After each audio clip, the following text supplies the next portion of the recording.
Who is Dryden Vos?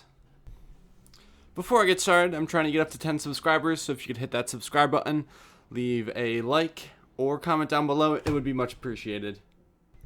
Dryden Vos was the leader, or the public leader, of Crimson Dawn. Later, as we know, the true leader of Crimson Dawn is Darth Maul. He uses Kira as his lieutenant, and he flies a ship known as the First Light, which is a yacht. I think it's interesting that he has a yacht for his main spaceship, and also that is kind of like the mobile headquarters of Crimson Dawn as well. I just think it's interesting that he uses a yacht and not some sort of battleship or starship or something that has a higher weapon system, but it kind of plays into the character of Dryden Vos because he likes the finer things in life.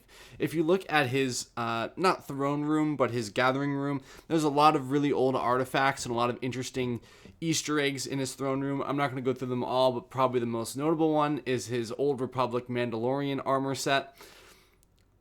I just think it's cool that he has Mandalorian armor and, for display, especially canonically as well from the Old Republic, because slowly but surely more of the Old Republic is becoming canon. It is noted that the Mandalorian armor that Dryden Vos has is from a Rally Master, which is someone who basically trains new Mandalorians. As we know, Dryden Vos is the main villain in Solo, a Star Wars story, and he is the leader of Crimson Dawn, which are more or less mercenary guns for hire, and they kind of just loot and take anything valuable as they go along. Goes alongside with Darth Maul as well, but I think it's interesting that they are continuously looting places that they visit, or, like I said, they're guns for hire, which is more or less how I assume Dryden Vos acquires a lot of his artifacts, or he buys them straight up. But I think it's also interesting to note that he buys Kira from slavers, because slavery is an interesting thing that occurs throughout the Star Wars universe. Vos also wields Kuzo Petar, and those are the weapons he uses, kind of the vibro blades, as I'll call them. And he also is trained in Teräs Käsi, which is a hand-to-hand fighting combat style taught to him by Darth Maul. So one of the interesting things that I want to note is that Maul obviously trained Dryden Vos to train hand-to-hand combat. Could it be that he was trying to use him potentially as a acolyte per se? Just going to put that out there. Not saying that's who it is, but he is versed in hand-to-hand combat, but obviously he dies in Solo, a Star Wars story, so his story ends with that. But we do have a little bit more information on Vos prior to the events of Solo.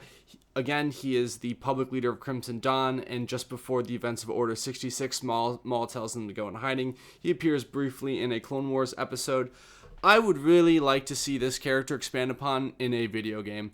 I think that he would fit perfectly as not a boss or not a person who you fight, but as a person who you get missions from, or maybe a game where you're working for Crimson Dawn, and of course that leads you to Maul and Kira, and we get to see how this criminal organization was founded and stuff like that, because I think that Dryden Vos could be used again in the actual physical form if Paul Bettany wants to come back and play Vos. I think he said that he wants to, but I think a video game is where I would like to see this character expanded. Obviously, we only know what we know from Solo, a Star Wars story, so this character is still very much unknown, and that's kind of what I like about him, because he's a unknown mystery who has large sums of wealth. And with that being said, until next video, goodbye.